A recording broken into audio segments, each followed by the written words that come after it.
જમ્મુ કાશ્મીર અને ઝારખંડની વિધાનસભાની ચૂંટણીઓમાં ભાજપના શાનદાર દેખાવ અને ઝારખંડમાં સૌથી મોટી પાર્ટી તરીકે ઉભરી આવેલી ભાજપના કાર્યકરો ગેલમાં આવી ગયા છે અને સુરત ભાજપ દ્વારા ભાજપ કાર્યાલય ખાતે ફટાકડા ફોડી અને મોં મીઠું કરાવી ઉજવણી કરાઈ હતી। જમ્મુ કાશ્મીર અને ઝારખંડમાં 5 તબક્કામાં યોજાયેલી વિધાનસભાની ચૂંટણી પૂર્ણ થયા બાદ આજરોજ સવારથી જ તમામ રાજકીય પક્ષો કયો પક્ષ ઉભરી આવે છે તેના પર મીટ માંડીને બેઠા હતા। ત્યારે ઝારખંડમાં ભાજપ સૌથી મોટો પક્ષ તરીકે ઉભરી આવી સત્તા તરફ આગેકૂચ કરતા અને જમ્મુ કાશ્મીરમાં ભાજપે શ્રેષ્ઠ કરતા સુરત શહેર ભાજપ દ્વારા રુસ્તમપુરા ભાજપ કાર્યાલય ખાતે ફટાકડા ફોડી તથા ઢોલ નગારા વગાડી વિજય ઉત્સવ મનાવવામાં આવ્યો હતો। समग्र भारतवर्ष में हमारा आदरणीय नेता અને દેશના વડાપ્રધાન શ્રી નરેન્દ્રભાઈ મોદી સાહેબે જે કોંગ્રેસ મુક્ત ભારતનું એલાન આપ્યું હતું, કોંગ્રેસ મુક્ત ભારતની કલ્પના કરી હતી, કોંગ્રેસ મુક્ત ભારત બનાવવા માટે જે અભિયાન છેડ્યું હતું એમાં આપ જોઈ શકો છો કે ખૂબ મોટી સફળતા મળી છે। લોકસભાની ચૂંટણીમાં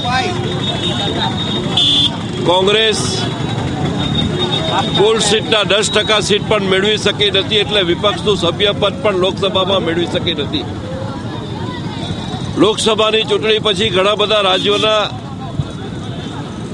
ચૂંટણી થઈ હતી। મહારાષ્ટ્ર હોય, હરિયાણા હોય, એમાં પણ ભારતીય જનતા પાર્ટીનું શાસન આવ્યું।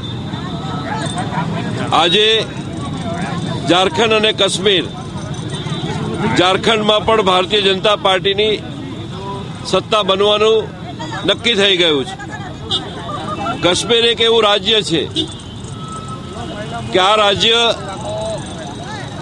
છેલ્લા 1200-1500 વર્ષથી જો કોઈ હિન્દુસ્તાનમાં આક્રમણ થયું હોય તો એ રસ્તે થયું છે અને 1947માં દેશ આઝાદ થયા પછી કાશ્મીરની જે મૂળભૂત પરિસ્થિતિ છે અને એમાં જે નહેરુજીની સરકાર હતી એની જે રોલ છે, એની જે ભૂમિકા છે, આ ભૂમિકામાં કાશ્મીર રાજ્યની જે ખીણ વિસ્તાર છે એની 46 સીટ છે। ખીણ વિસ્તારનો રાજ્યની અંદર વિસ્તાર ઓછો છે, ખીણ વિસ્તારની વસ્તી ઓછી છે, પરંતુ લોકશાહીને છાજે એ રીતની એની સીટ નથી। વધુ પડતી સીટ એટલે કે જમ્મુ અને કાશ્મીર રાજ્યની અંદર જે 1953થી જે પ્રકારે વિધાનસભા સીટનું સીમાંકન થયું છે, આ સીમાંકનમાં આખા રાજ્યની અંદર એક નાનકડો પ્રદેશ ખીણ વિસ્તાર એની સીટ વધારે, એનો વિસ્તાર ઓછો અને આના કારણે ત્યાં 46 સીટ છે। લડાખની અંદર 4 સીટ છે અને બાકી આખા રાજ્યની અંદર જમ્મુ સહિત પ્રદેશમાં 37 સીટ છે। મને લાગે છે કે આઝાદી પછી ભારતીય જનતા પાર્ટીએ સર્વશ્રેષ્ઠ દેખાવ કર્યો છે અને કદાચ પરિણામ એવું આવશે કે ભારતીય જનતા પાર્ટીને સાથે રાખ્યા વગર કોઈ પણ પાર્ટી ત્યાં સત્તા રચી શકે નહીં। આ પરિસ્થિતિ અત્યારે પેદા થઈ છે, હાલ પૂરતી અત્યારે।